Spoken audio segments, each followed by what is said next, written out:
diferencias jerárquicas, cada vez que nos acercamos a la práctica artística, nos percatamos de que hay diferencias, a veces significativas, de fondo, de temática, de visión del mundo, a veces simplemente de forma, de dimensiones, de color, siempre tomando en consideración los contextos históricos y sociales.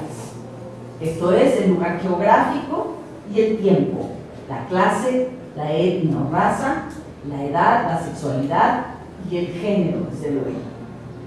Se ha rechazado sistemáticamente la existencia del arte femenino, tanto por parte de las artistas, como les decía, como incluso del feminismo, porque lo que no se acepta es la concepción ideológica tradicional, sexista, del arte femenino, que es lo que les decía, devaluado y consagrado a pintar bodegones. Si es arte femenino es que va a pintar florecitas y, claro, sellado por su frescura, entre comillas, y su gracia. Si es de mujeres es muy fresco y muy graciosito. Creo que frente a esto se está tirando al bebé junto con la bañera. No queremos arte femenino porque es un arte devaluado. Y entonces todo eso. Y regresamos a la concepción, o sea, regresa, o el feminismo muchas veces regresa a la concepción tradicional del arte de que es neutro. Porque si no hay arte femenino y arte de mujeres, quiere decir que hay arte a secas. Si hay arte a secas, quiere decir que es neutro. Y si no hay arte femenino, tampoco hay arte masculino, evidentemente. ¿Sí entienden? Yo creo que hay, es un problema. Yo creo que sí hay un arte femenino que se puede mostrar en temas, en descripción de personajes.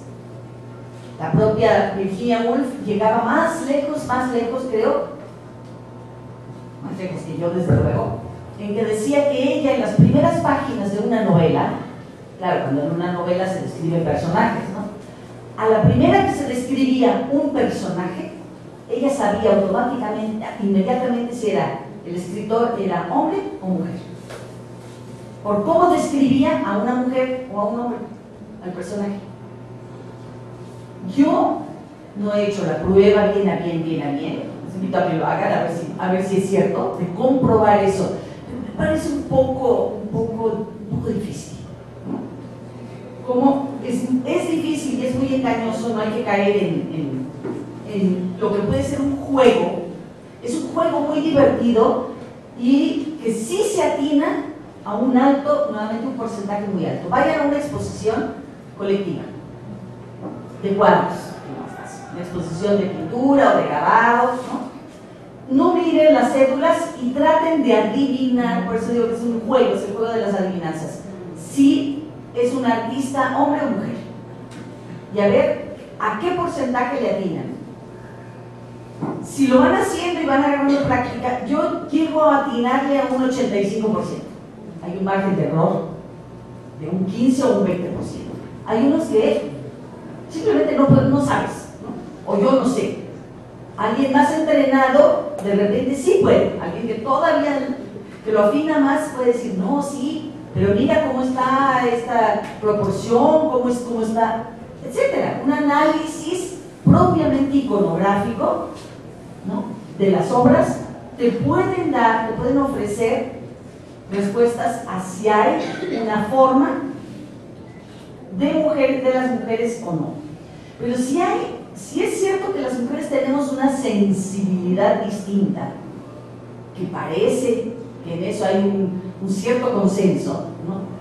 ¿Por qué hay una sensibilidad distinta? Pues porque nuestras experiencias de vida son distintas.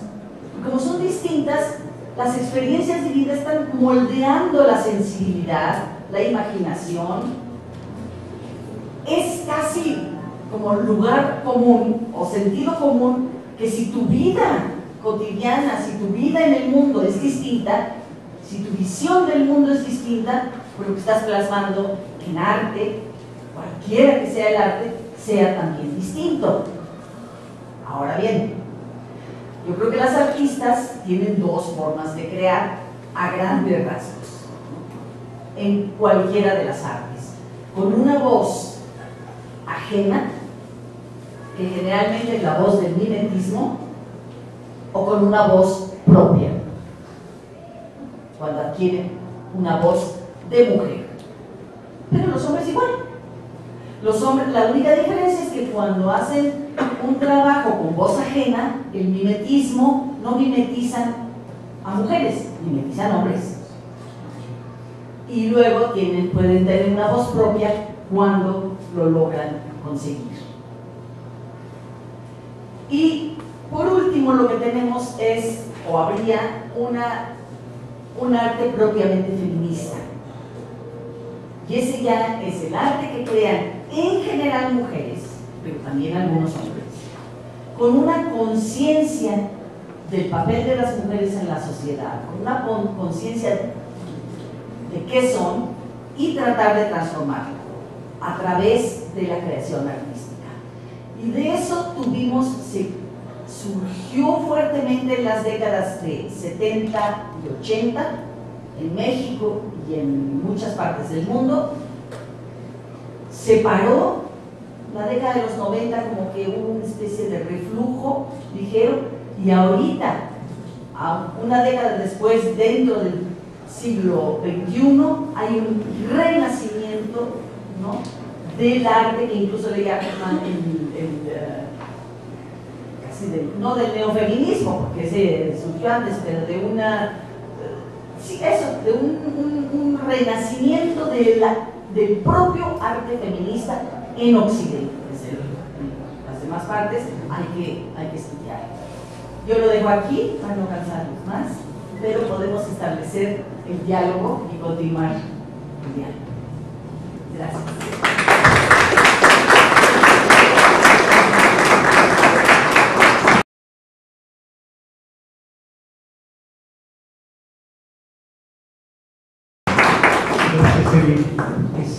Bueno, efectivamente lo que sigue ahora es un diálogo, una charla, un intercambio de inquietudes en relación con lo que nos acaba de exponer digamos, dando un recorrido bastante importante en torno a lo que ha sido una parte que es una historia de las artes, vista desde una perspectiva feminista.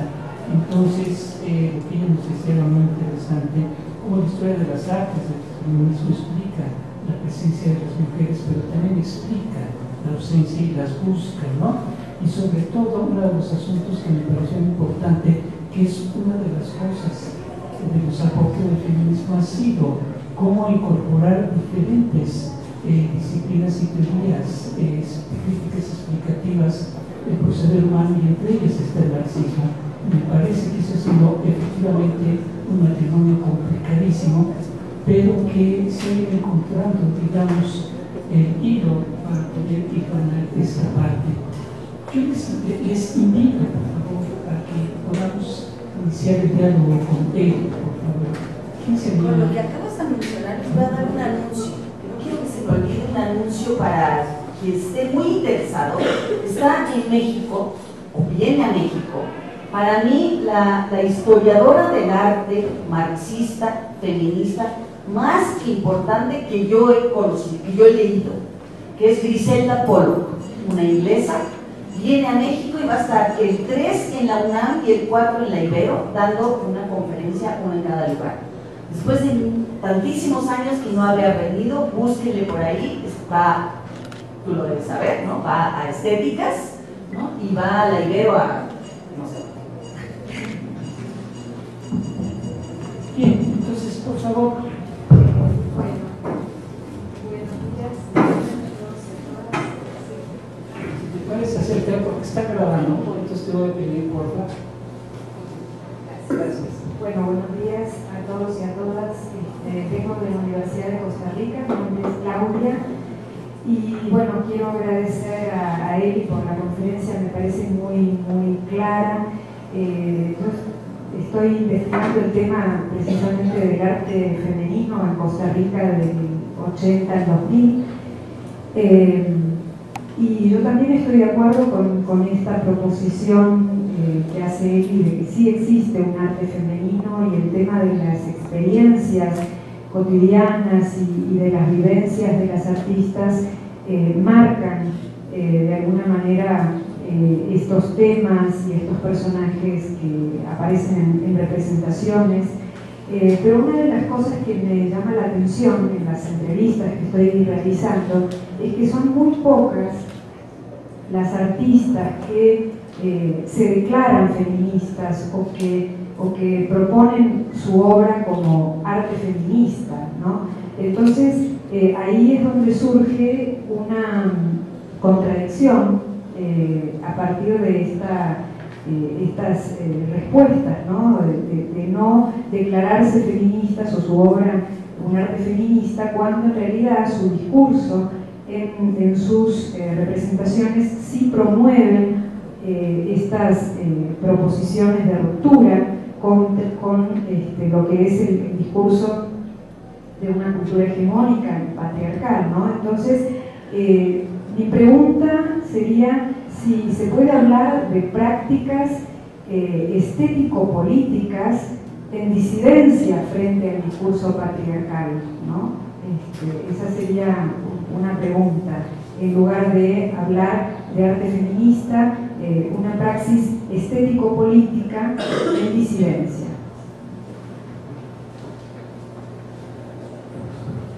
Desde luego que puedes, sí. Podemos usar eufemismos siempre que queramos, pero las cosas tienen su nombre. Y si, como les he dicho durante esta plática, si decir arte femenino ya no es aceptado por las propias artistas, mucho menos arte feminista. El arte feminista tiene una carga, además de serlo femenino, porque ningún hombre se va a declarar artista feminista, que yo no conozco ninguno. Mucho peor llamarte artista feminista, te está declarando que eres mujer y además políticamente comprometida, y además pues, sabemos la carga que tiene el feminismo. Entonces, ¿quién quiere? Entonces le podemos buscar un eufemismo y decir antipatriarcal, comprometido, de ruptura, de lo que tú quieras, pero serán eufemismos.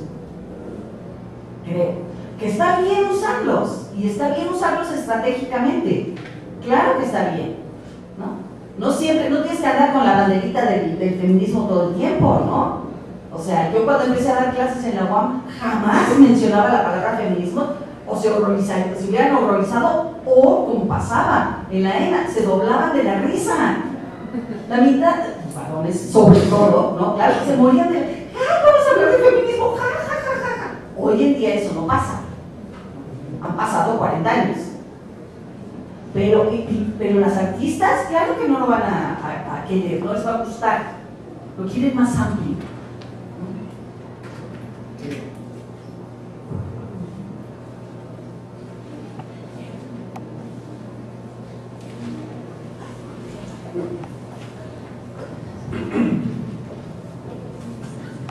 Buenos días a todos y a todas. Soy Eva Garrido de la Intercultural Indígena de Michoacán. Eli, es un placer escucharte siempre. Una de las dificultades que creo que tenemos gira en torno a la conceptualización. Y la conceptualización implica, de repente parece que las cosas son, que los objetos son arte, que los objetos son arte popular, son artesanías, son arte feminista. Y creo que hay un matiz pequeño que nos soluciona mucho, que es que los objetos no son, sino que son llamados en circuitos concretos y con intereses particulares de una u otra forma. Desde esa perspectiva, creo que mucha de esta confrontación de repente que tenemos como investigadores, de estar nombrando a las cosas de una manera que quienes los crean ni siquiera les importa, ¿no? Nosotros hemos trabajado con artistas populares, dicen, y usted es artista, vienen los gringos y me llaman artista y pues sí me gusta, parece que es mejor que ser otra cosa, ¿no? Pero no le importa a la señora realmente si le llaman de una manera u otra, y uno entra en confrontación cuando estás, como dice Goetz, ¿no? Generando tu texto, ya estás en el aquí, estás escribiendo y finalmente estás creando otra obra, que es el relato científico, académico, para un público entendido. Creo que a partir de ese punto, de que los objetos, las obras, los procesos no son, sino que son llamados por nosotros con fines particulares, nos quita parte de estos dilemas que nos surgen. Era un comentario más que una pregunta y aprovechar para felicitar públicamente. ¿Alguien más? Aprovechemos a él, por favor. De verdad.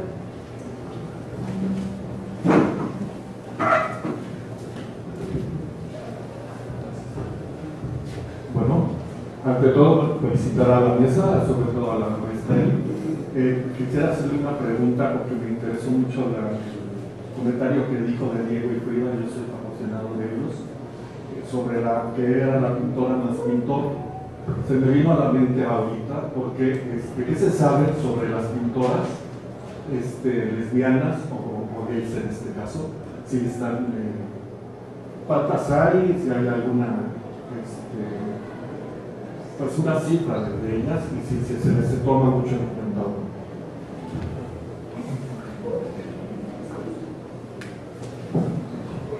Mira, a mí me parece muy importante, por eso siempre se dice en la retaíla de cosas que nos interesa saber. Nos interesa saber si es hombre, si es mujer, de qué raza, de qué etnia, y qué sexualidad. Yo creo que es muy importante como expresión de artistas, hombres y mujeres, y para poder analizar mejor o conocer mejor la obra, sí resulta importante saber su sexualidad. Como dice, si son lesbianas, si son homosexuales. Se ha hecho una gran recuperación de la plástica homosexual masculina en América Latina. Hay libros publicados, se ha sacado, históricamente se han rescatado, se ha sacado del closet, como bien dice, a los artistas varones, no así a las mujeres. No ha sucedido. No ha sucedido hasta donde yo sé. Ha habido, sí hay expresiones, obviamente, pero poco. E históricamente, algunas artistas, pues se sabe, trascienden. Tal artista era conocidamente o públicamente lesbiana.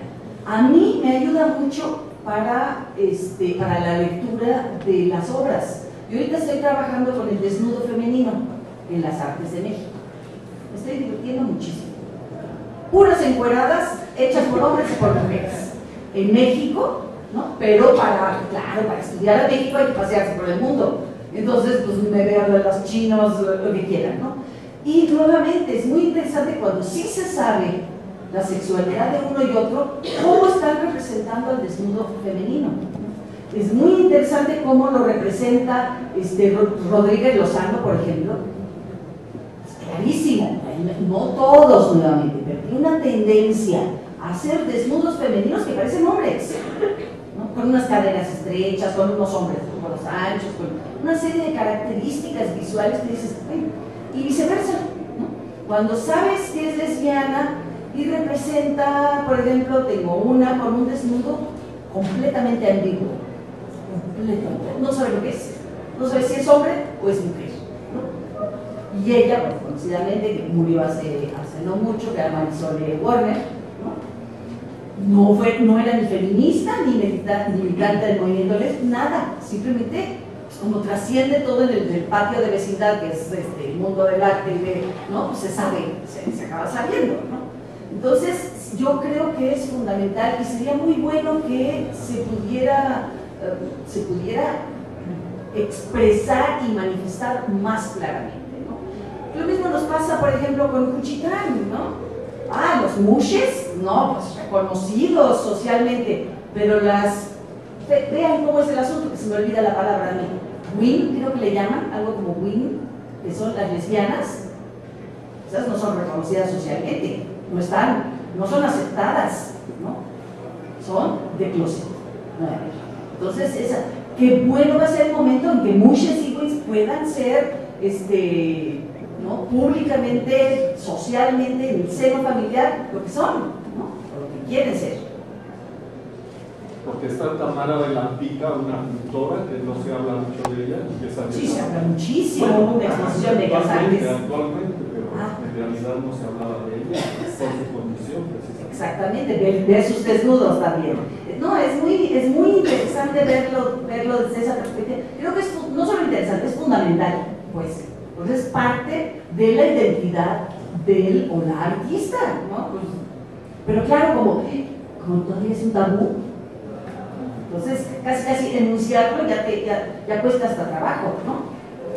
Quienes más lo están haciendo es desde la teoría del arte, de la teoría queer, bueno, de dos incluso, porque ya es tan sofisticado que yo ya me asomé a verlo en la historia del arte, es increíble. Hay la teoría LGBT, ¿no? De lesbianas, homosexuales y trans y todo lo que quieran, la larga lista, que es una visión, teorías LGBT para estudiar la historia del arte. Pero ahora hay una ruptura, bueno, ahora para mí, tampoco es que sea yo muy versada en el asunto, pero porque lo he leído recientemente, ¿no? De un teórico queer, ¿no? Que explica además las diferencias entre la teoría LGBT y la teoría queer al estudiar la historia del arte.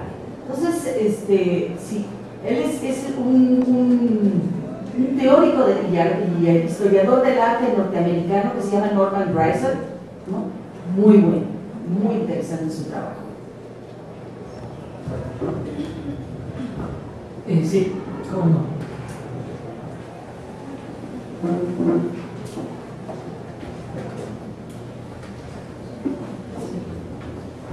Estoy escuchando, bueno, les comparto una reflexión que me acaba de venir a la cabeza, que sería, creo que es un reto que podríamos poner en la mesa y como parte de este encuentro.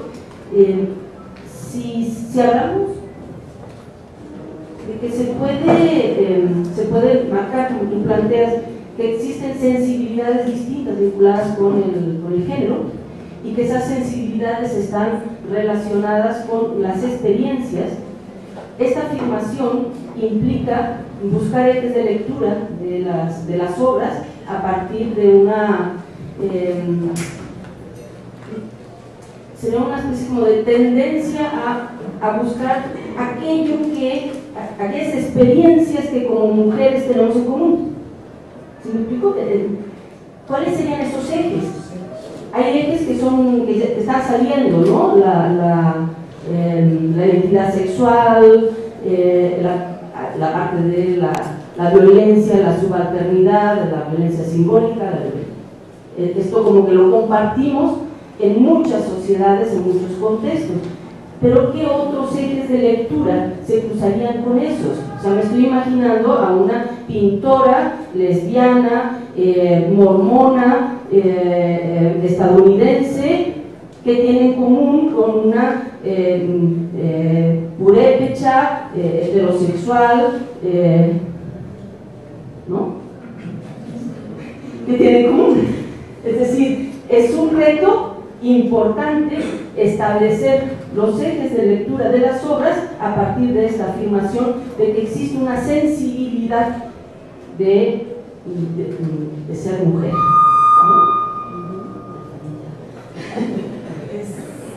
Sí, Quisiera completar lo que dice Eva en relación con esto.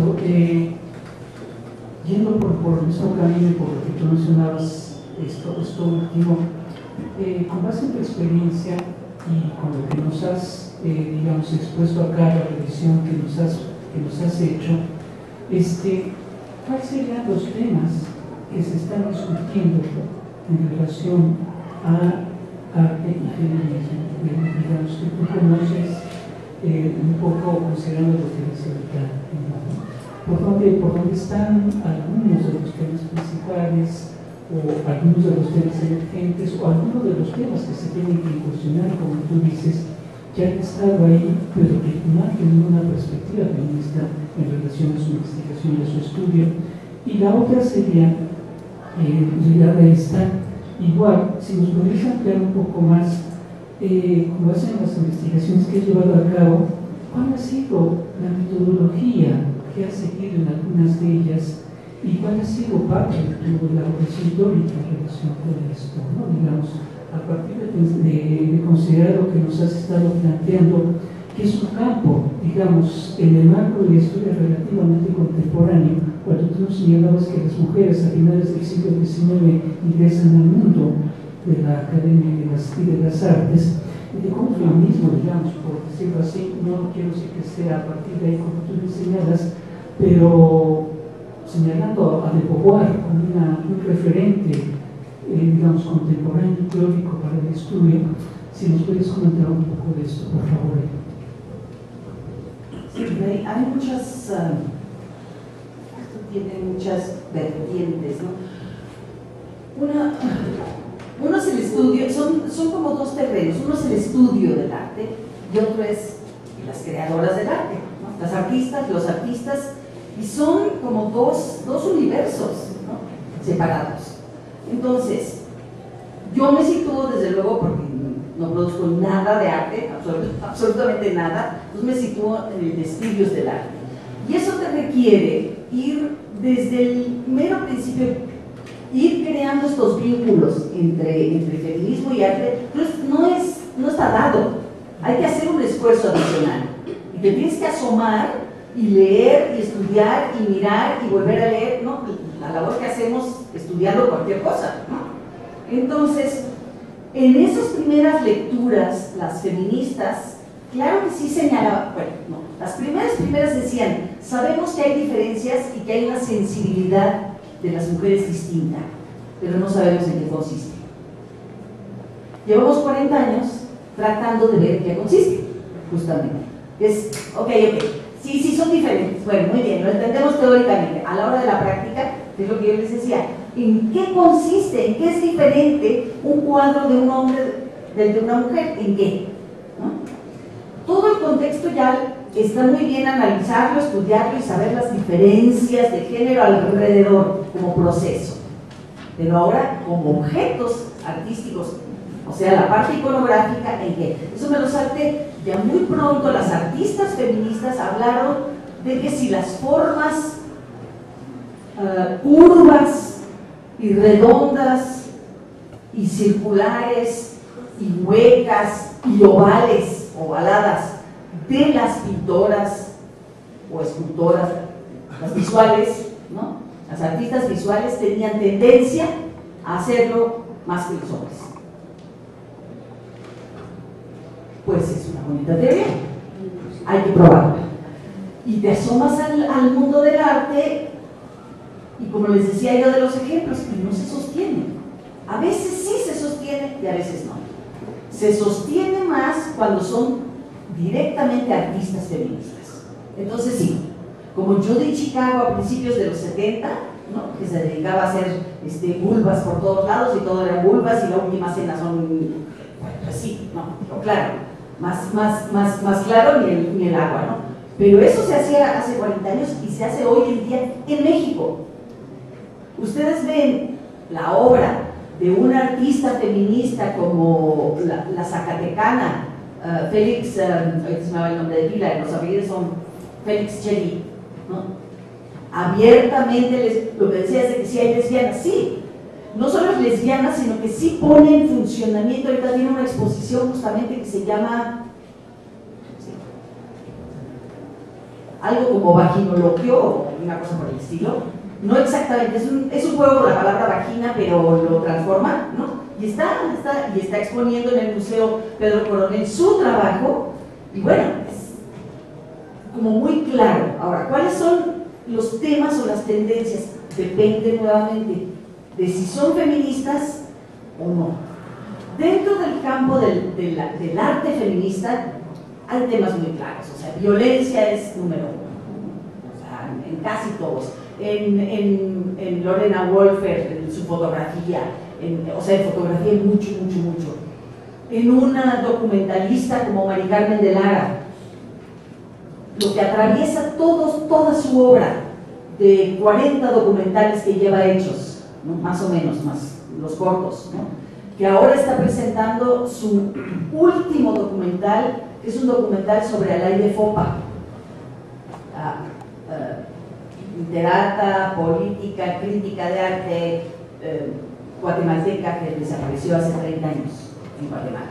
Entonces apenas ahora está saliendo este documental y se está presentando, ya se hizo la premiere, etc.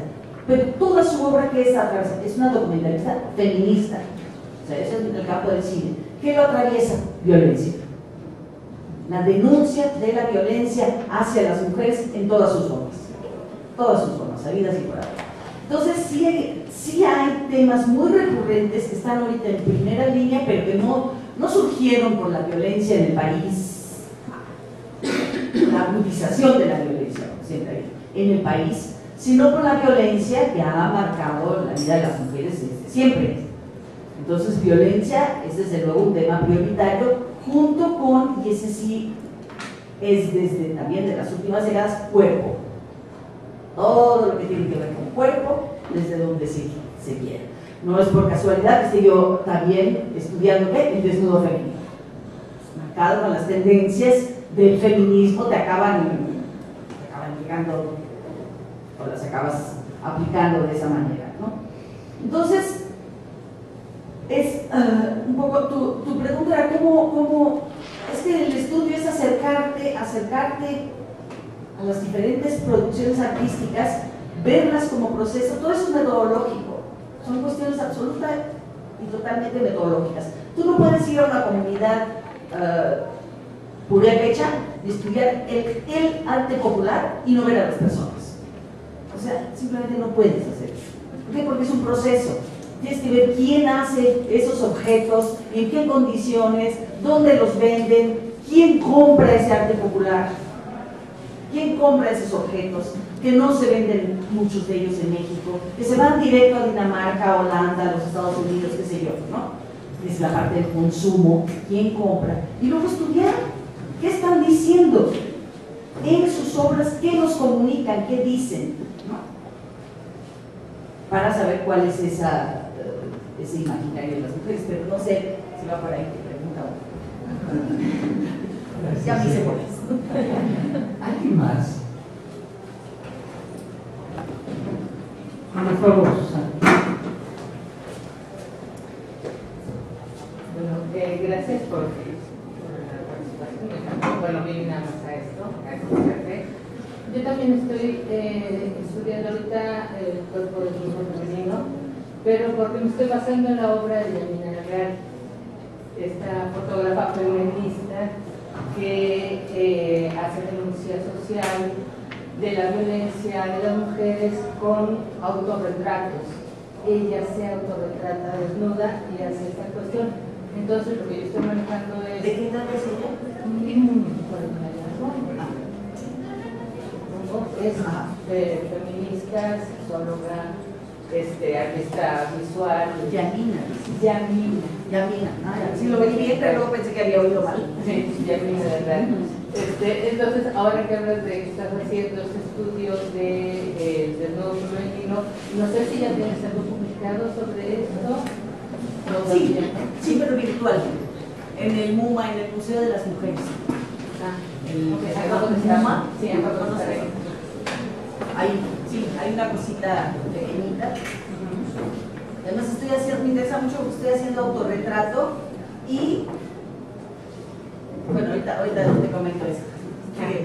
No, entonces yo quería saber si tenías algo publicado, porque yo estoy en esto. Bueno, para hablar de la obra de Yamina, empecé a hacer un recorrido de la historia del arte occidental y en México del desnudo femenino, pero en realidad ella se considera feminista, sexóloga, no es gay, no es lesbiana, incluso dice, ¿no? Me encantaría ser homosexual, pero no soy heterosexual ni todo, pero es un trabajo interesante y bueno, a partir de esto, ¿no? Del feminismo y del feminismo.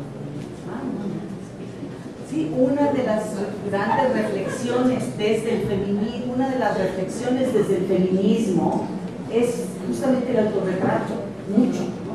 Entonces, sí he hecho una partecita de los desnudos, me puse a estudiar el autorretrato en pintura, escultura, fotografía, performance,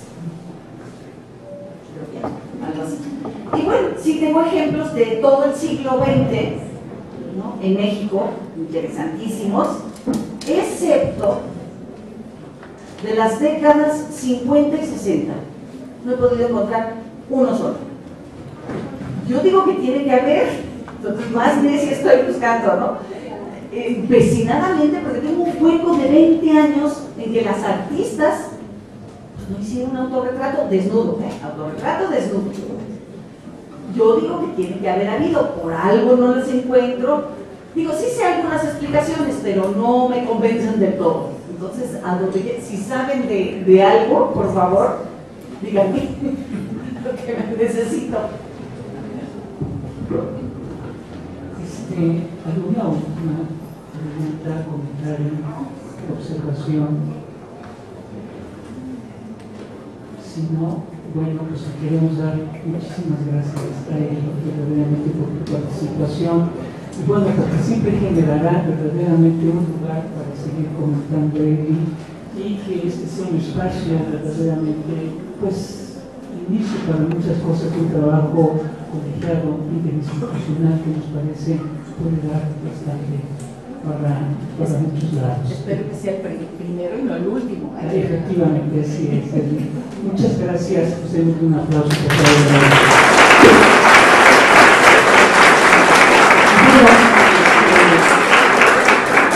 Una práctica antropológica que es el intercambio de dones, entonces debemos cerrar. Gracias y un reconocimiento. Muchas gracias. Felicidades por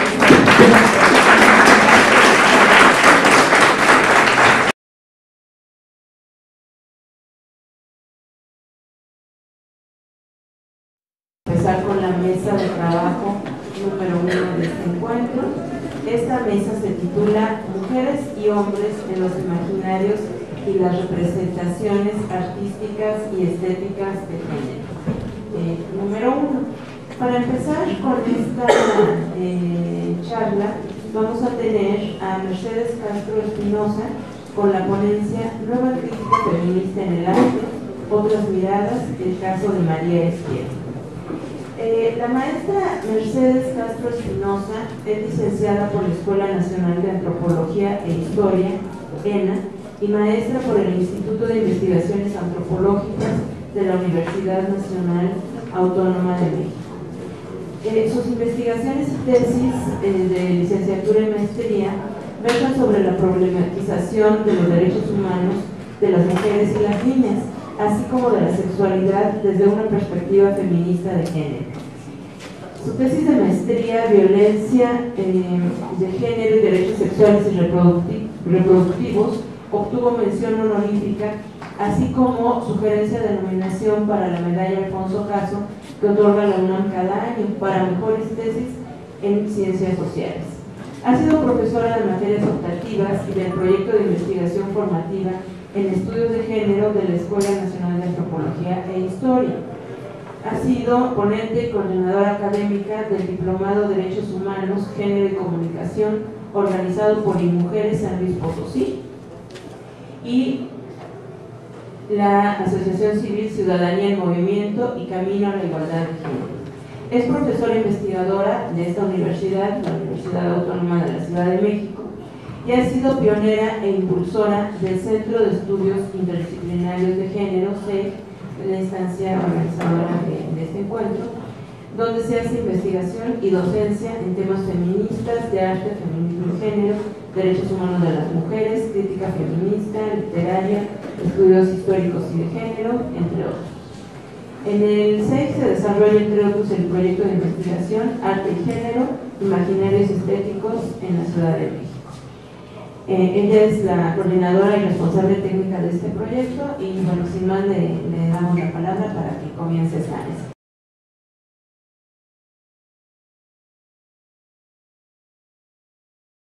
Bueno, pues vámonos directo para que nos alcance bien el tiempo a todos, ¿no? Yo generalmente me cuesta un poco el hablar así explayadamente, entonces prefiero leer. Voy a procurar que se ajuste a los 15-20 minutos de lectura y veremos. Él hizo una huelga de no imágenes. Bueno, yo la rompo un poquito, vamos a ver algunas imágenes que acompañan mi exposición.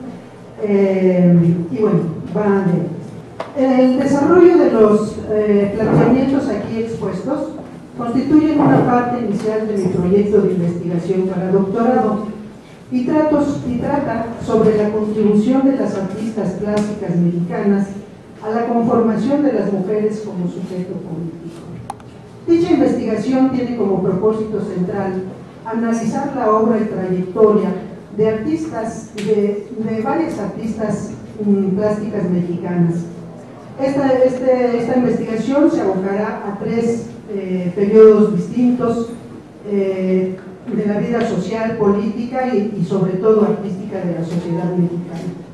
Estos periodos que estudiaré, en los cuales estudiaré ahí a las artistas plásticas, serán la década de los 30, 40, 60, 70 y 90, 2000. El eje principal de este análisis parte de algunos planteamientos sintetizados por Griselda Bullock, decía la maestra Eli que estará por acá en fechas próximas. Bueno,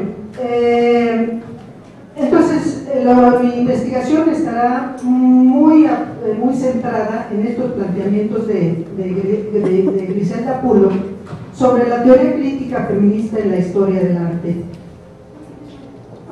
desde los cuales esta historiadora propone generar y expandir un movimiento que abra, la cito, los espacios estrechamente limitados de la historia del arte como una formación disciplinaria hacia un espacio significante de emergencia y oposición al que llamamos movimiento de la mujer, que no es un lugar aparte, sino un movimiento a lo largo de los campos del discurso y sus bases institucionales a lo largo de los textos de la cultura y los fundamentos psíquicos. Cierro la cita.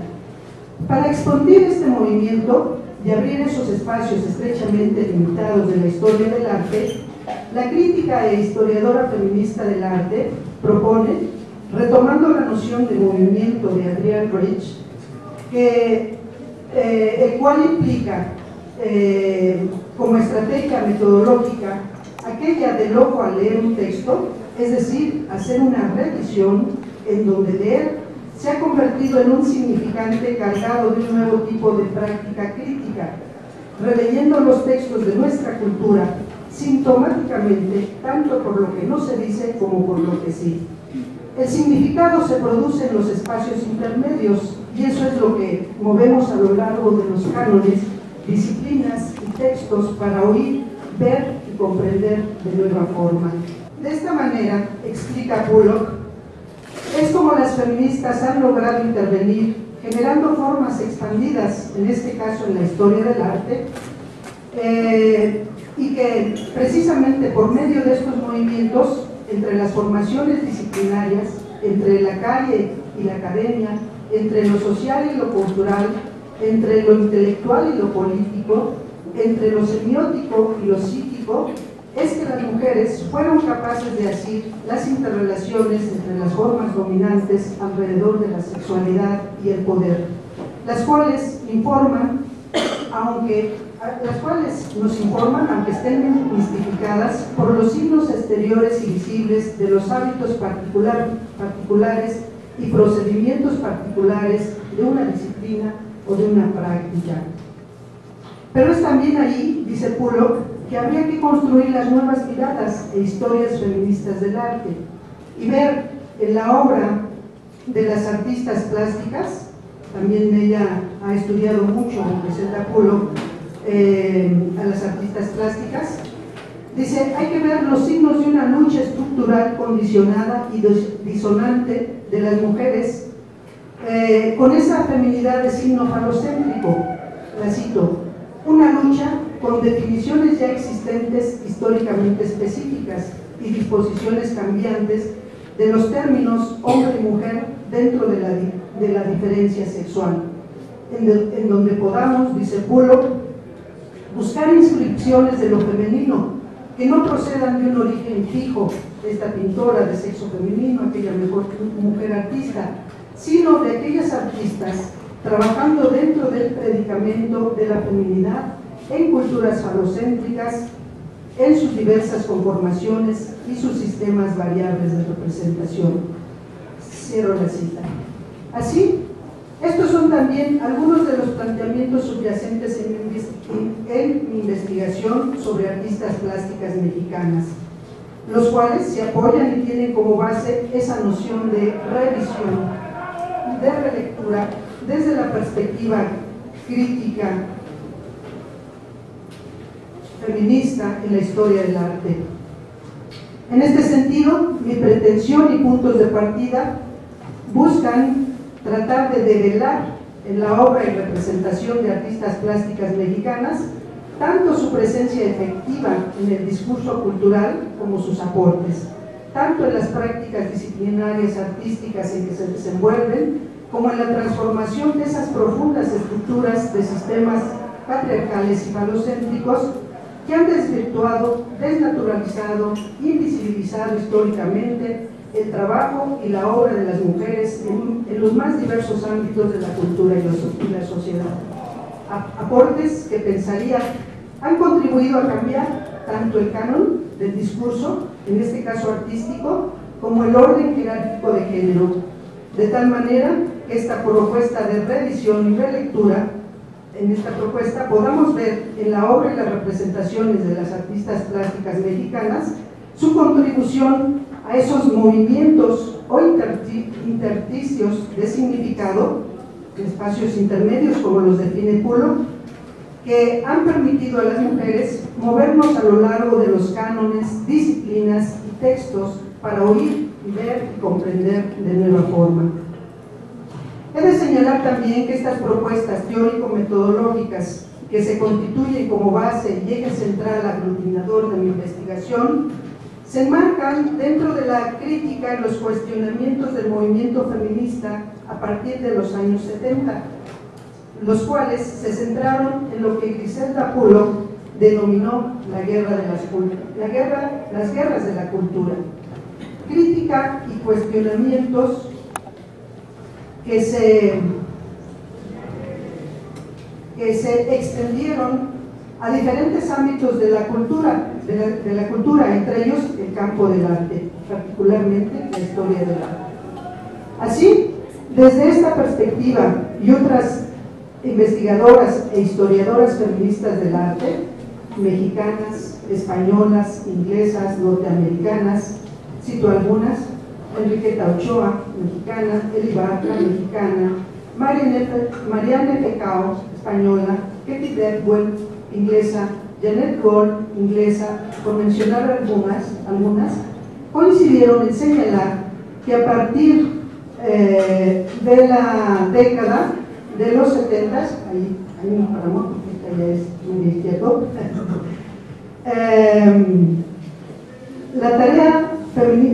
coincidieron en señalar que a partir de la década de los 70, la tarea feminista en el campo del arte se centró en develar la omisión en el saber histórico acerca de las artistas, algo que nos platicaba ya Eli Bartra, ¿no? De dicha tarea se derivaron y establecieron estrategias políticas tales como entre comillas, sacar del olvido y de la bodega a muchas artistas y sus obras, reconociendo que éstas siempre habían estado ahí presentes y desde luego había habido muchas más de ellas en ese cajón del olvido.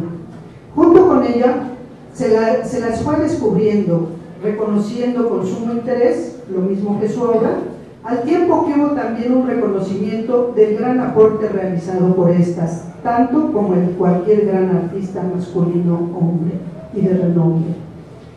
Otra tarea y estrategia política de la crítica feminista en el arte a partir de estos años ha encontrado que la desvalorización y marginalización que se hace del arte de las mujeres tiene bastante sustento en la separación y jerarquización que se establece entre las bellas artes y las artes menores, entre las cuales se incluye a las artes decorativas, al tejido, a las artesanías, entre otras. En este caso, se ha planteado críticamente que las primeras, es decir, las bellas artes, han estado sistemáticamente asociadas, relacionadas con el gran arte, y este a su vez con lo masculino. En tanto las segundas, es decir, las artes decorativas, el tejido, las artesanías, han estado también sistemáticamente relacionadas con lo femenino, es decir, con lo de menor valor. Esto también muy puntual e insistentemente señalado, como ya lo anoté, ¿verdad?, por la doctora Bartra en todos sus estudios, investigaciones y libros que tiene. De tal manera que desde este punto y mirada crítica, también enfatizada por Linda Nordquist, el feminismo ha irrumpido la historia del arte mediante la voz política que desafía las jerarquías de valor. Por otro lado, sin embargo, siguiendo a Griselda Pullock, para ir más allá en esta perspectiva crítica feminista del arte, dice ella, que no había que quedarse en la estrategia política de solo visibilizar o aumentar el número de mujeres artistas reconocidas, ni tampoco conformarse con la crítica valorativa y jerárquica, que si no se lleva a fondo, solo subsumiría las prácticas artísticas de las mujeres y sus obras en ese tradicionalmente lugar asignado como esencialmente a las mujeres, lo doméstico. La cito: tales prácticas culturales, que son típicamente menospreciadas al ser mal identificadas con lo doméstico, o sea, se refiere a las prácticas artísticas de las mujeres,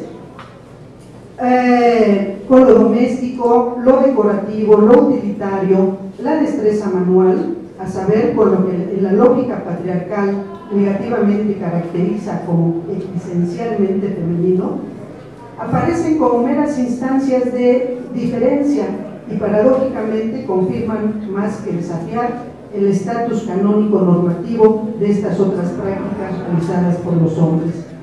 Esto es ejemplo del estar atrapado en un sistema binario donde la valoración opuesta de lo que hasta ahora ha sido devaluado, en última instancia de ningún modo escinde el sistema de valores.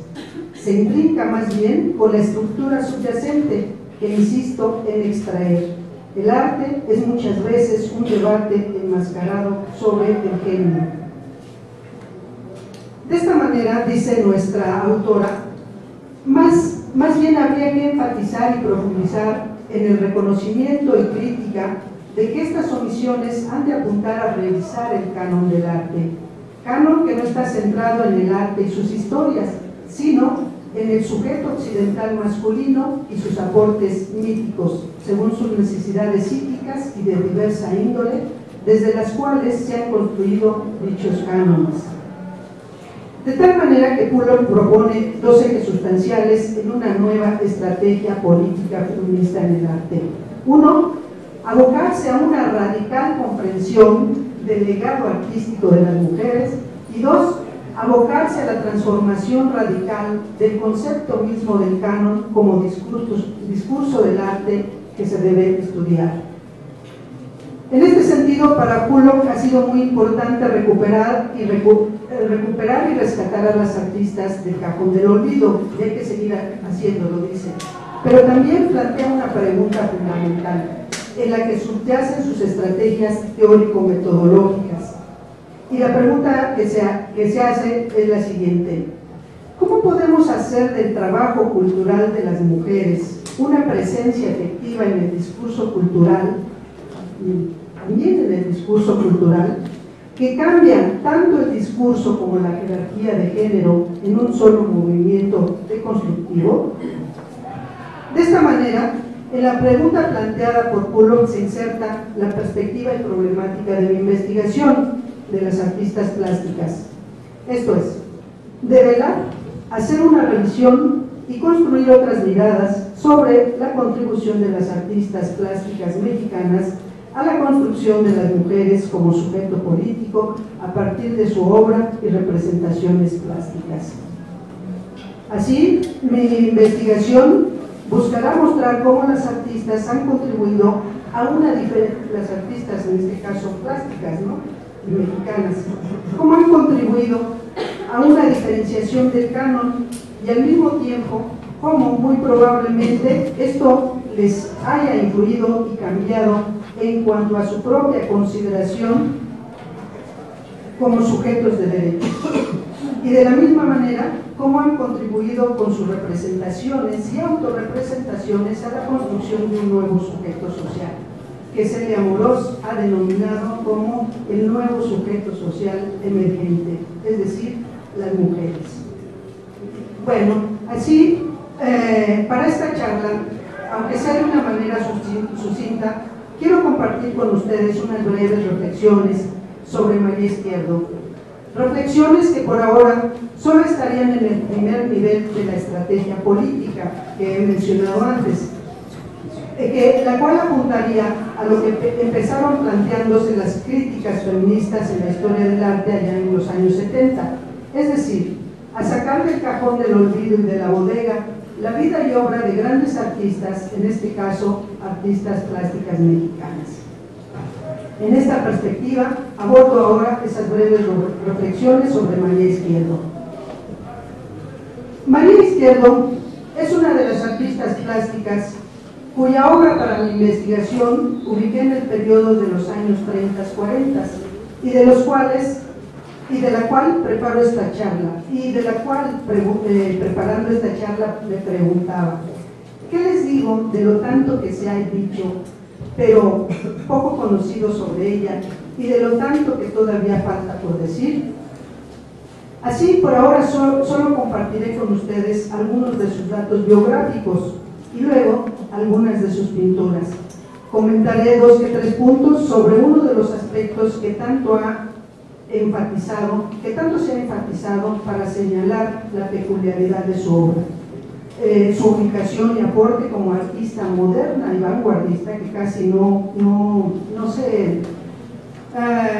se abordan, lo poco que se enfatiza, incluso sobre Frida Kahlo, María Izquierdo, María Antonieta Rivas Mercado, la misma Nahuel Olin, ¿verdad? Todas estas, de estos años, de este periodo, nunca se las ubica y denomina como grandes.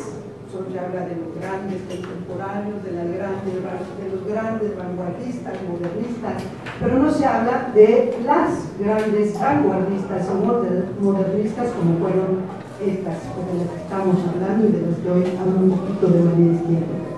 Es decir, me refiero a su peculiar manejo, invención, combinación y uso complejo del color. Bueno, solo brevemente algunos de sus datos biográficos. Si quieres, pasamos a un antes, o ya esta es la primera. Ahí, por favor.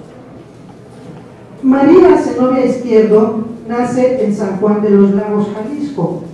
Por cierto, quiero comentarles que es mi madre, ¿verdad? Y que, bueno, para aquellas y aquellos que estén interesados por saber por qué luego uno escoge los temas que escoge investigar. Bueno, entonces, María Izquierdo nace en San Juan de los Lagos, Jalisco, en el año de 1902, perdón. Fíjense que tanto Raquel Tibol, historiadora crítica del arte, como Luis Martín Lozano, que también la han estudiado mucho, señalan que sobre este periodo de su vida, todo esto, la infancia, la adolescencia, hay poco estudiado y mucho que investigar. Ella misma, nos dicen, muy pocas veces se refirió a su vida privada, en particular a esta parte de su infancia y adolescencia, y de su parte, bueno, se casó muy joven. Aunque Lozano y la misma Tibol señalan que estos aspectos estuvieron siempre presentes en buena parte de su obra. En fin, huérfana muy tempranamente de padre, ella tenía 5 años, y ante las segundas nupcias de su madre, en 1912, su familia, que ya para estos momentos solo son sus abuelos maternos y su tía, se trasladan a la ciudad de Torreón, Coahuila, donde presumiblemente entre los 12 y 17 años hace sus primeros estudios de arte. Cito a Raquel Tibol sobre estos datos. En 1912 se trasladó con su familia al estado de Coahuila. en la ciudad de Torreón, completó sus estudios, allá para las torrerenses, ¿verdad? Donde presumiblemente entre los 12 y 17 años hace sus primeros estudios de arte. En el Ateneo Puente de Saltillo hizo sus primeros estudios. Ya en 1917, apenas a los 14 años, contrae matrimonio con un militar, nada más, y a los 14 años, del cual se separa años después, al conocer a un periodista llamado Cándido Posadas, con el cual procrea a sus 3 hijos, Amparo, Aurora y Carlos. Es en el año de 1923 cuando María Izquierdo, junto con su familia, marido, 3 hijos y su hermana Belén, llega a la Ciudad de México. Es aquí, 5 años después de llegar a la Ciudad de México, que se divorcia de Cándido Posadas. De esta etapa de su vida dice Luis Martín Lozano: así, hacia 1928, esa mujer provinciana habría de sacar fuerzas para emprender una nueva vida e iniciar una carrera profesional como pintora en la Ciudad de México, y andando el tiempo conquistaría un sitio privilegiado en la historia del arte. Desde luego después de esta trayectoria no exenta de acontecimientos marcados por lo que Adriana Zavala, otra estudiosa de su obra, denomina como predominantemente en los márgenes de una cultura verdaderamente nacional y de la nación patriarcal, es decir, del nacionalismo patriarcal. La trayectoria de María Izquierdo y de todas estas vanguardistas, modernistas, pues todavía se desarrolla en un ambiente pues fuertísimo, nacionalista, patriarcal, como aquí lo señalan, y pues muy masculinizado, ¿no? En esos momentos también toda la cuestión del arte y de otros ámbitos, pero bueno, específicamente sobre el arte. En el 1928 ingresa a la Escuela Nacional de Bellas Artes, entonces dirigida por Diego Rivera, quien al poco tiempo de conocer sus primeras obras, también vaticina el gran talento que habrá de seguir desarrollando esa gran artista moderna. Lo cito aquí, Rivera hablando de Izquierdo, aunque después, bueno, pues le retira el aval, y bueno, pues bueno, es unos momentos cuando Diego Rivera ya me hace feo, que bueno, se hace muy difícil la trayectoria de María Izquierdo, sobre todo artista, y bueno, en su ahorita aquí me centro a leerles lo que decía Diego Rivera sobre María Izquierdo. Entre los artistas recientemente revelados en México, una de las personalidades más atrayentes es la de María Izquierdo. Ha trabajado en la Escuela de San Carlos, es uno de sus mejores elementos. Se encuentra entre los jóvenes que han puesto a la escuela en tono de florecimiento pictórico de México. La definición y crecimiento de la personalidad de María Izquierdo han sido sumamente rápidos. Plásticamente su don es rico, su color es cálido, gravemente resonante, en profundidad, y su materia generosa, etcétera, etcétera. Bueno, comenta, si quieres darle mucho elogio de Diego Rivera y de muchos de sus contemporáneos. Bueno, no voy a poder entrar, profundizar mucho pues en esto que quería comentarles sobre algunos de los aspectos y de las cosas que se empezaban a enfatizar sobre su manejo del color, entre otras cosas, ¿verdad? Pero bueno, aquí vamos a ver algunas fotografías de todo este ciclo de vida, digamos. Aquí es ya en los últimos años, ella fallece en 1955, y esta es una casi de las últimas fotografías que se le tomaron. Bueno, vamos a pasar, si quieren, a la siguiente, que ya es esta selección de pinturas pinturas de María Izquierdo. Sobre todo sobre las que ella señala que para ellas fueron pues de las mejores, aunque bueno, luego sus críticos, estudiosos, estudiantes y todo lo demás, pues desde luego han resaltado muchas otras, como casi toda la obra es muy buena e importante, pero ella enfatizaba estas, ¿no? Vemos los primeros dos autorretratos, ahí más o menos se ven las fechas, son, creo que voy a sacar una lista, pero bueno, están entre los 36, 40, me parece que es bueno, estos son dos de sus autorretratos. Si quieren pasamos a la siguiente, Estos son, bueno, le llamó las calabazas. Es una de las que ella también consideraba una de sus mejores obras, ¿no? Pasamos a la siguiente. Esta se llama la Cena. También es otra de las que ella consideraba pues, muy representativa de ella y de su obra. La siguiente, se llama Día de Muertos, ¿verdad? La siguiente, esta también ella la menciona como una de sus más queridas y mejores obras, se llama Caballitos en el Agua. Tiene varias que denomina así: Caballitos en el Agua, Caballitos en el Río, ¿sí? Pero eran de los que, para María Izquierdo, el caballo era uno de sus símbolos, como también parece ser que se junta con lo de Leonora Carrington, ¿verdad? El caballo era uno de sus símbolos muy importantes que siempre estuvo presente en su obra. El siguiente, se llama Paisaje con Piña. El siguiente, ya cerramos, se llama, creo que se llama Desolación. El siguiente, se llama Naturaleza Viva, y luego la que sigue es Naturaleza Muerta, ¿verdad? La que sigue, el circo, fue toda la simbología también muy importante, modernista, o sea, no solamente de María Izquierdo, sino, por ejemplo, de las españolas. La que sigue está, bueno, les decía en alguna cita que, pues nada, de que no sé, ella mucho habló a través de sus pinturas, de su infancia, adolescencia y de sus ámbitos privados.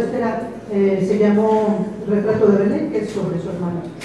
Y bueno, se llama Mi Tía, unos amiguitos y yo, pues ahí se autorretrató también. Bueno, pues gracias, eso sería todo, y perdón, pero sí quería acabar su presentación. Ya la seguiremos.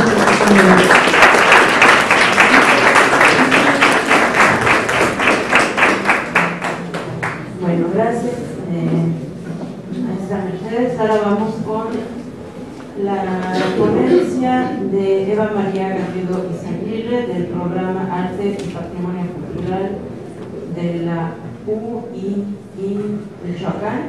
Se llama Entre la Galería de Arte, Yanquis y el Fogón.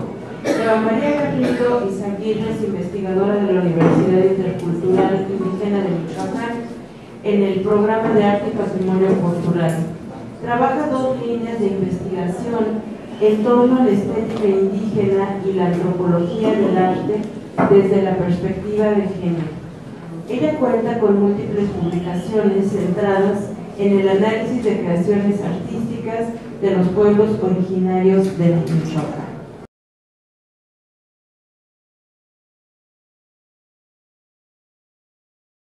Buenos días, son días todavía, son casi tardes a todos y a todas.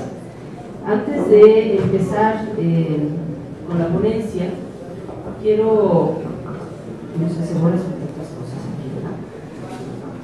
Quiero agradecer sinceramente esta oportunidad de expresar mi agradecimiento a la UACM, a los organizadores del encuentro, pero muy especialmente a Mercedes. Gracias por la invitación y gracias por la solidaridad institucional para que nosotros podamos estar aquí el día de hoy. Es un agradecimiento desde el corazón. El título de la ponencia, Entre Galerías de Artes, Tianguis y Fogones, surge a partir de la experiencia en campo de alrededor de, son muchos, 18 años, en una comunidad que ustedes conocerán, fundamentalmente a partir de los trabajos de Néstor García Tranquilini, el Ibartra, la comunidad de Ocunuch, una comunidad productora de figuras de alfarería policromada, creadas fundamentalmente por mujeres. Para poder agilizar, voy a dar lectura a la ponencia, al tiempo que se van a ver ustedes unas imágenes que espero que adquieran sentido a lo largo de mi presentación. Este trabajo se centra en el análisis de las historias de vida de mujeres artistas de Ocunuch, una comunidad perteneciente a la etnia purépecha de Michoacán, reconocida internacionalmente por lo que se han llamado diablos, actualmente ya marca colectiva registrada, y que engloba un corpus iconográfico amplísimo en el que el diablo tiene una presencia importante, pero que definitivamente no es el único actor de estas creaciones, o el único prototipo de estas creaciones.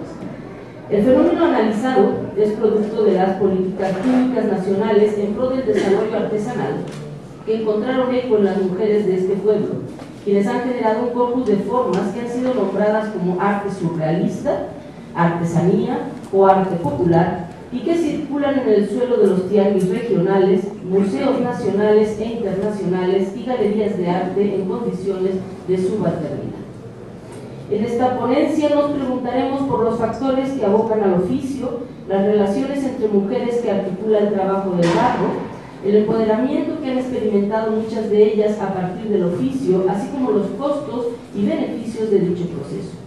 Todo ello en un contexto en el que las mujeres experimentan la exclusión de género al interior de la comunidad y por clase y etnia fuera de esta. A este tejido, hay que sumarle la migración que coloca a muchas mujeres como cabezas de familia, realidades a las que se añaden la violencia y la pobreza que en la mayoría de los casos, tal como señala Victoria Novello, no remontan con la admiración que han despertado sus creaciones. Decirles que hay dos autores centrales en mi trabajo. Esto es una partecita de un trabajo más amplio, que es Pierre Bourdieu con su teoría del campo y Alfred Gell con su teoría de la agencia artística, y considerar que los objetos de arte tienen agencia social, articulan relaciones. Son esas relaciones las que me interesan desde la antropología. Ocumichu es una comunidad purépecha, como decía, en la que se cuenta que desde siempre se han hecho tecolotitos, estos pequeños silbatos que han visto ustedes en la presentación. Silbatos, alcancías, muñecas y figuras de santos que se venden hasta la fecha por docena y pocos pesos en el mercado de comunidades cercanas como Pataman, y se intercambian por limas en Huancito el Día de Muertos o en Sacán durante la celebración de San Lucas. Piezas que son juguetes cuando suenan en las manos de un niño, ofrendas cuando se presentan a los difuntos en la cañada de los 12 pueblos, imagen que cuida al ganado una vez que ha sido bendecida por San Lucas, o modelo reducido del mercado adulto en el Mayepiti que se hace en la comunidad.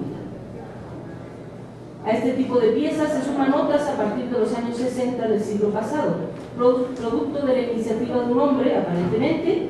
Hay todo un mito en torno a por qué se cambia la manera de hacer. No me centraré en esta historia, pero el origen de esta nueva producción, que no son los juguetes, se ancla en Marcelino Vicente Mulato, y lo anclamos desde la academia en la injerencia institucional propia de ese tiempo, en la que se promovieron reformulaciones de tradiciones artesanales de múltiples comunidades del país que podíamos insertar dentro de la idea de la invención de la tradición de En este panorama se gestaron iniciativas también como la de Mercedes Iturbe, quien les proporcionó a algunas mujeres alfareras copias de ilustraciones alusivas a dos momentos históricos, uno la conquista y otro la Revolución Francesa. En un pueblo purépecha, Mercedes Iturbe lleva ilustraciones y les plantea la posibilidad que se materializa de generar unas reproducciones en barro de estas ilustraciones. De ahí surgen dos exposiciones, Arrebato del Encuentro y Tres Colores Ocumichu, que han circulado por México y Europa, para conformar lo que él ha llamado el arte culto de Ocumicho. El éxito obtenido por las piezas ha posicionado a las creadoras de estos objetos en el terreno de la artesanía, el arte popular, el arte primitivo, el souvenir o el arte a secas, según sea el público con el que interactúan tanto las autoras como las obras. Las piezas de estas mujeres se encuentran en internet, en tiendas, museos y galerías de México y del extranjero. Son manifestaciones que fueron modeladas en una comunidad que habita entre lo local y lo global, en la que la producción estética se mueve en territorios propios y ajenos. En cada una de las piezas elaboradas por estas mujeres se resumen las categorías estéticas comunitarias que ya he abordado en otros estudios, la tendencia del mercado urbano y los estilos particulares, pero son obras pensadas para otros. Ninguna familia de Ocumicho tiene un diablo decorando sus casas. Estas piezas, en palabras de la gente del pueblo, cito, son bonitas pero feas. Son formalmente bellas para sus cánones estéticos, pero los motivos utilizados entrarían en categorías alternas a la belleza que he analizado, como les digo, en otros textos. Sin embargo, los silbatos, los toros, las muñecas pintados con pintura de aceite y rociados con purpurina sí gustan, y los encontramos en casas de otras comunidades purépechas, en las manos de los niños, en los altares de los muertos y en los hogares que bendicen a sus animales a través de estas piezas. Acaba de pasar hace 3 días el mercado anual de la comunidad de Zacán, y es impresionante ver cientos de purépechas comprando figuras de Ocumicho, seleccionando muñequitos para regalarle a sus nietos, comprando toros para ser bendecidos, toros que se llevan con un amor y con un fervor a San Lucas. Un señor me decía, es que le digo, está bonito su toro, me dice, sí, me va a dar 2 toritos más, porque era un toro y con dos becerritos, ¿no? Entonces, la agencia de esos objetos en ese contexto es muy distinta a la agencia que tiene ese mismo objeto en la galería de arte. Y esto se da en la misma comunidad y sale de las mismas manos de las mismas mujeres. Están ahí y conviven en una armonía particularmente interesante.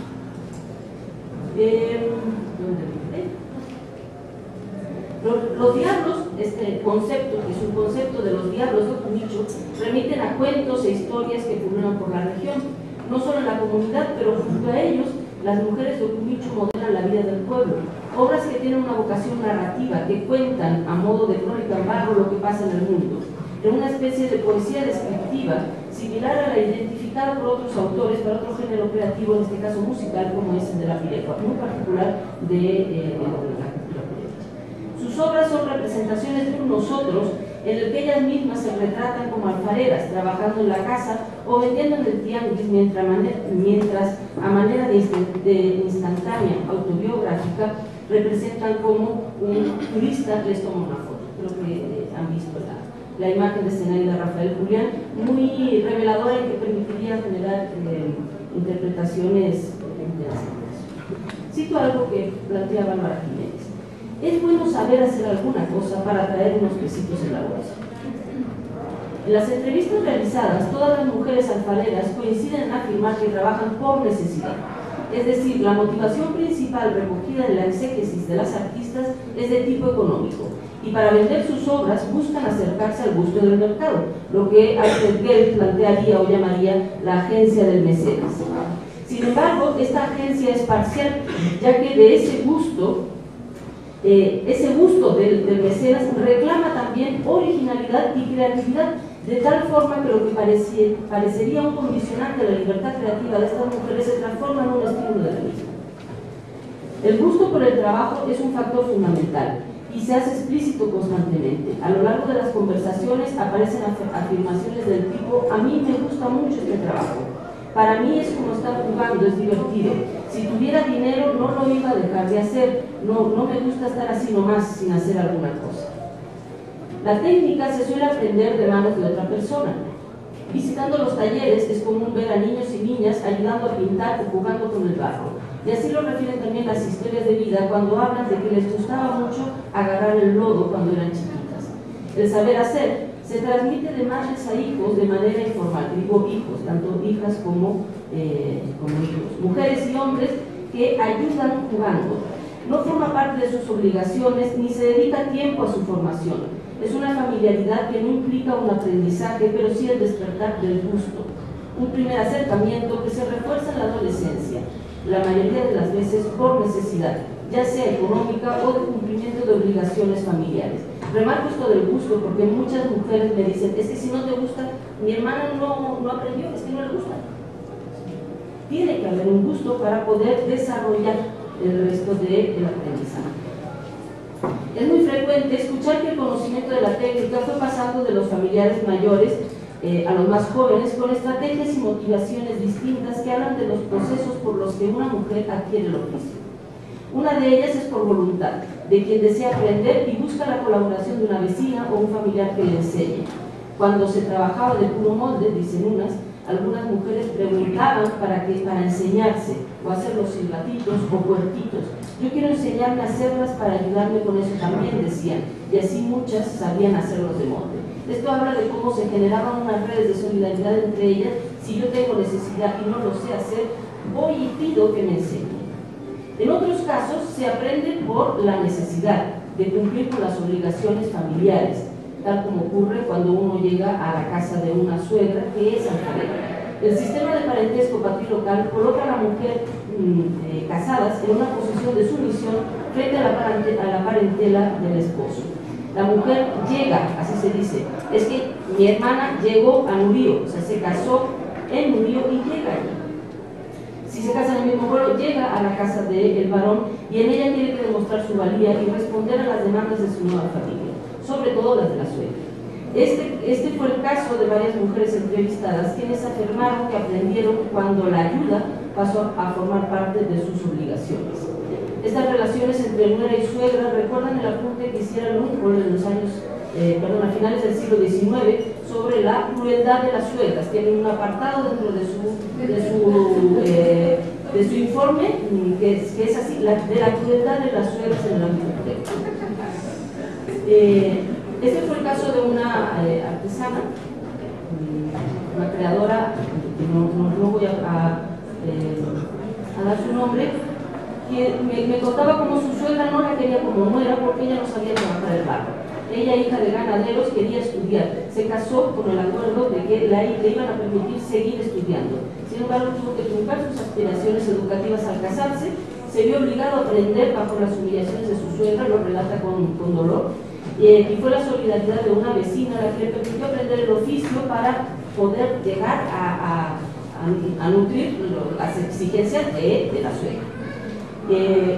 Con el tiempo aprendió, fue una creadora exitosa y finalmente cuando tuvo la posibilidad de dejarlo, lo dejó, retomó sus estudios y ahora con 5 hijos, 45 años, acaba de titularse de su licenciatura.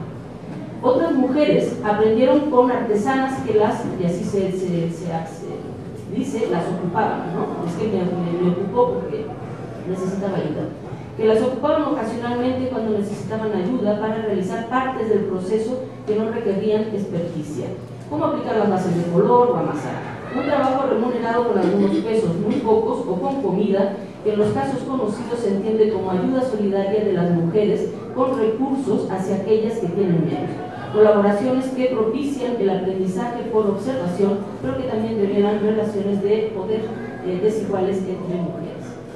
Y es que en Ocumichu se aprende y trabaja mirando y haciendo. Entre los informantes, al preguntar cómo aprendieron, siempre responden: yo veía cómo lo hacía, nomás de ver a mi mamá. No voy a continuar con esto, pero se enfatiza mucho la parte de que se aprende bien.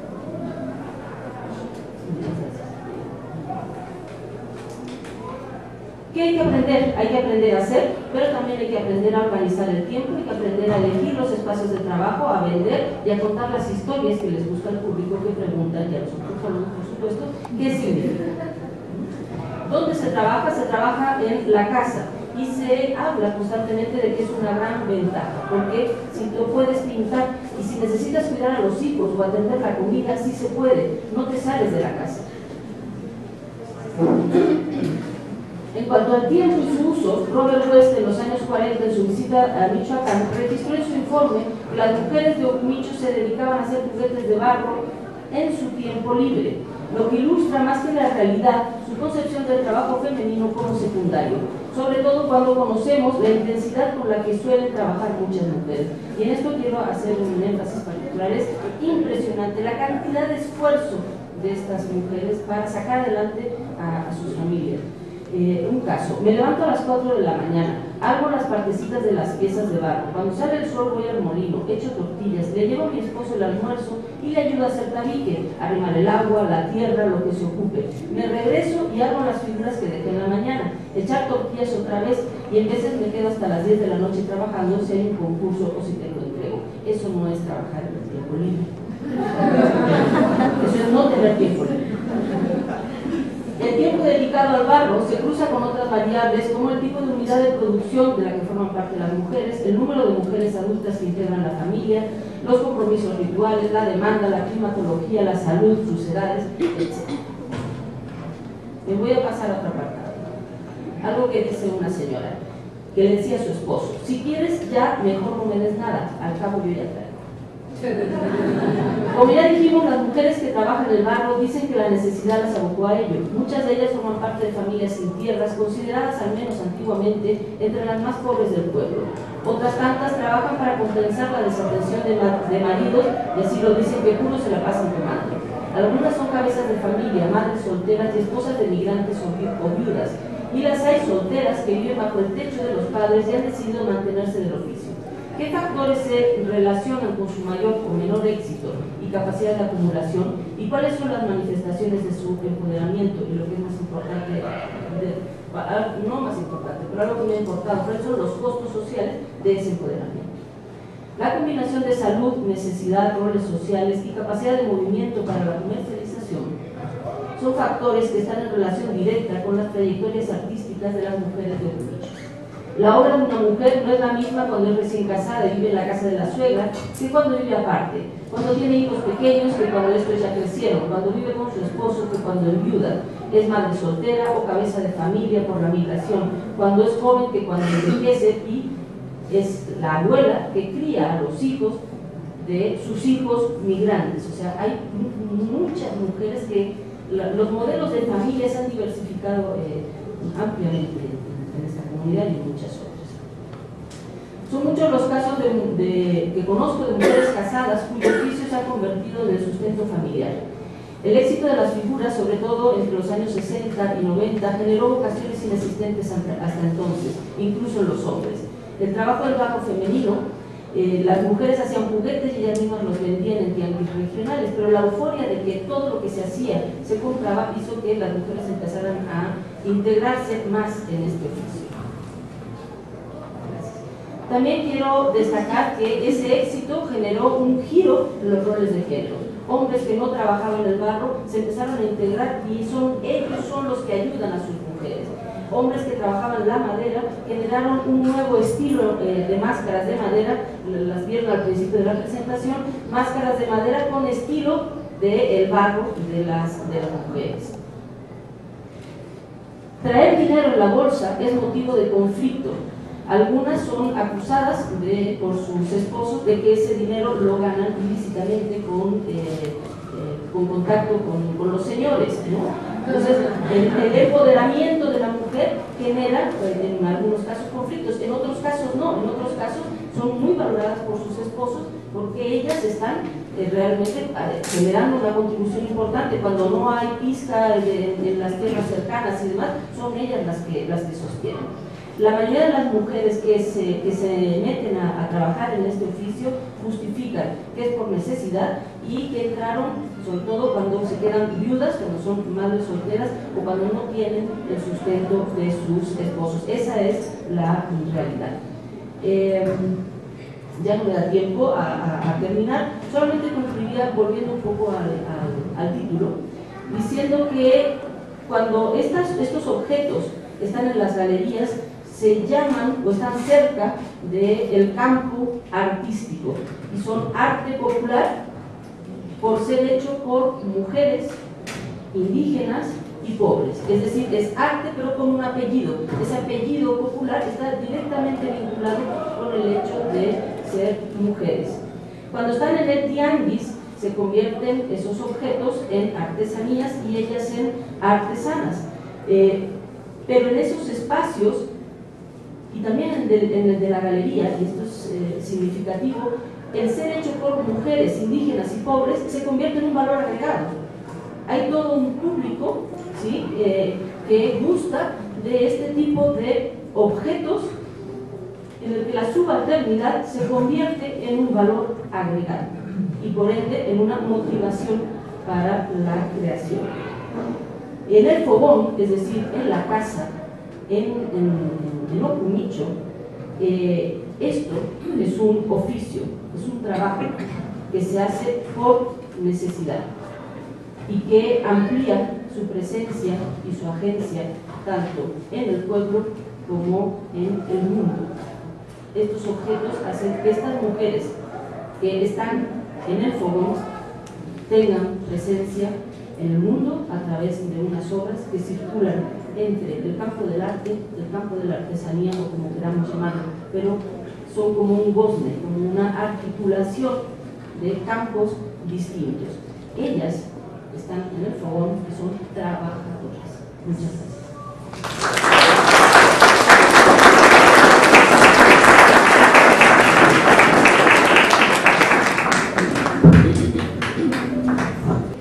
Gracias, Ernst. Ahora sigue el profesor Fernando Huerta Rojas con la ponencia La experiencia estética de los hombres que juegan fútbol. El maestro Fernando Huerta tiene estudios de doctorado en antropología por la Facultad de Filosofía y Letras y el Instituto de Investigaciones Antropológicas de la Universidad Nacional Autónoma de México. Es profesor investigador de esta universidad, la UACM, y está adscrito al Centro de Estudios Interdisciplinarios de Género y a la Academia de Arte y Patrimonio Cultural. Es colaborador del Centro de Investigaciones Interdisciplinarias